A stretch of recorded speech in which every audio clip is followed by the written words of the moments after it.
Arman Tsarukyan just dropped some serious insight about Khamzat Chimaev, a behind-the-scenes look at the undefeated Chechen that's already making waves. Arman spent time training with Kamzat and has seen things that most fans never will. And according to him, the talk around Kamzat getting tired is completely misunderstood. It's not a cardio issue. It's something else entirely. Kamzat's training is so brutal, so nonstop, that by the time he shows up on fight night, he's already worn down from going to war in the gym. Arman explained that Kamzat runs through 5 or 6 fresh sparring partners one after another, dropping them, dominating, never slowing for a second. That kind of madness in training doesn't leave much fuel left for the actual fight. And Arman isn't the only one who's vouched for Kamzat's insane engine. Other top-level fighters, like Jalen Turner, Alexander Gustafsson, and Michael Venom Page, have all shared stories that highlight just how intense Kamzat's work ethic really is.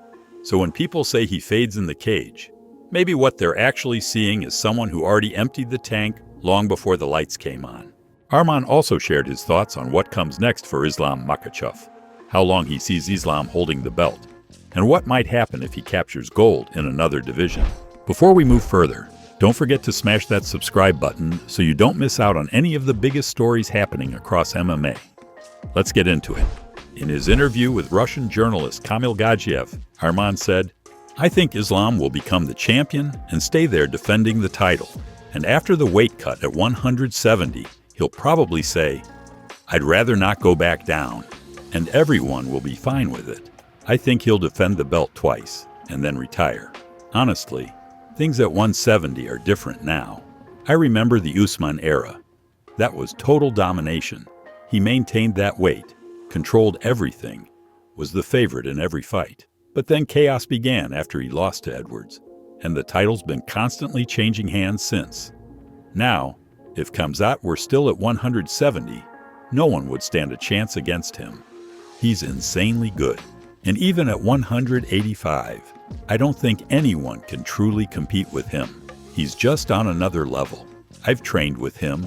I know how good he really is. As for people saying he gets tired too easily, I think that's misunderstood. What I've seen in training is that he pushes himself way too hard. He overtrains. He spars with 5 or 6 guys back to back, knocks one out, destroys another, and just keeps going without letting up. I believe that's exactly why he ends up going into fights compromised. Not because of bad cardio, but because he pushes his body beyond its limits beforehand. Moving up, next we have Michael Bisping took another shot at Ariel Helwani, calling him a bell-end live on his YouTube show. This happened during Bisping's reaction to Jon Jones finally speaking out and teasing that the UFC is setting up something major with Tom Aspinall, though Jon said he couldn't share the full details yet. Interestingly, Bisping actually supported Ariel's report this time. He said he also believes the fight between Jones and Aspinall, which many are calling the biggest heavyweight bout ever, is on its way. But even while agreeing with him, Bisping couldn't help but fire off that classic jab, tossing out the bell-end insult in true Bisping fashion. The friction between these two is nothing new. They've been trading jabs for years. Ariel once slammed Bisping for being a power slap commentator, accusing him of being a Dana White loyalist. Bisping, in return, mocked Ariel's reporting and style on multiple occasions. Right now, the heavyweight division feels stuck. The Jones versus Aspinall fight is what everyone wants, and delays have only made fans more impatient. So while Bisping and Helwani keep trading personal insults, at least they both agree, this fight is coming, and it's long overdue. Michael Bisping said, "Is he actually telling the truth? My guess is that he's telling the truth. My guess is that he will take the fight." Ariel Helwani came out recently and said, apparently he asked for a crazy number and the UFC met it. And he didn't think the UFC would do that. So now he turned down the fight. To be fair, Ariel Helwani, as much of a bell-end that he is, he does find stuff out. He does weasel his way. He does call people up. He does annoy them. He does get the inside scoop a lot of the time and he has no problem revealing it. We know that. So maybe there was some truth to that. But this, of course, goes against everything.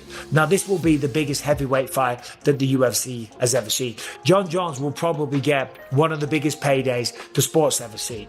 In fact, the only person I think that could even rival this would be a Conor McGregor. He's the biggest earner that the sport's ever seen. This fight's going to be gigantic. John Jones is going to get paid a shitload of cash. And if it does actually happen, if it goes down in Madison Square Garden, which is what I always said it would, because a fight of this magnitude needs an iconic venue, then everyone's going to get paid a shit ton of money. Moving up next we have, over in the bantamweight scene, Sean O'Malley has been opening up about why things fell apart in his first showdown with Merab Dvalishvili.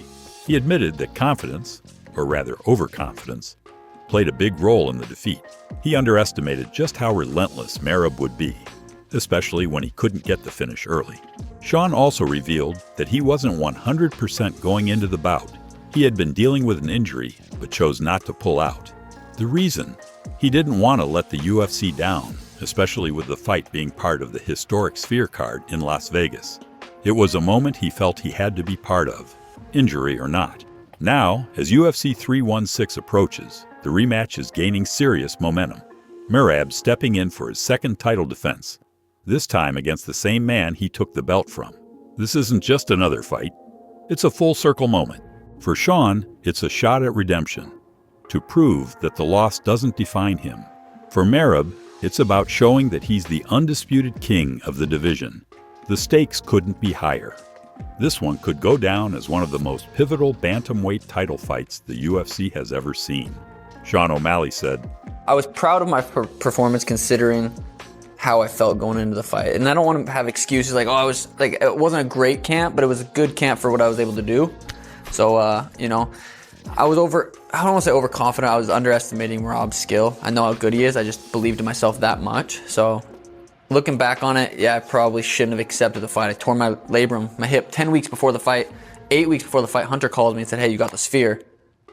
And I was like, I'm not going to turn that down. Like, right. So it's whatever. I think it's going to make it that much sweeter of a victory after having to lose to him. So, but yeah, I'm happy with where we're at right now. Moving up next we have, in a wild twist, Khamzat Chimaev and UFC middleweight Shara Magomedov have made headlines after getting into a full-blown street fight right inside a Moscow subway station. This story came to light through Shara's interview with Russian media, and fans can't stop talking about it. The two weren't always close. There was tension in the past, especially after Kamzat criticized Shara's wrestling. But recently they've been patching things up, training together, hanging out, and getting cool through mutual friends and shared management. But just days ago, things escalated.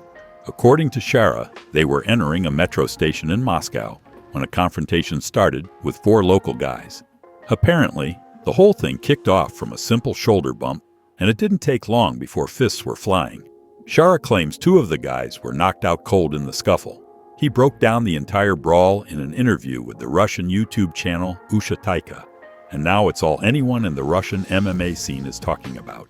No footage has surfaced yet, but if it does, it's bound to blow up online.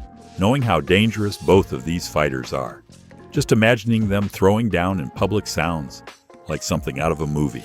Here's what Shara said in his interview. These 4 guys were just standing there like they ran the place. Totally loud and obnoxious. Hard not to notice. As we walked up to the doors, they made no effort to move or give space. So I gave one of them a shoulder check and kept walking.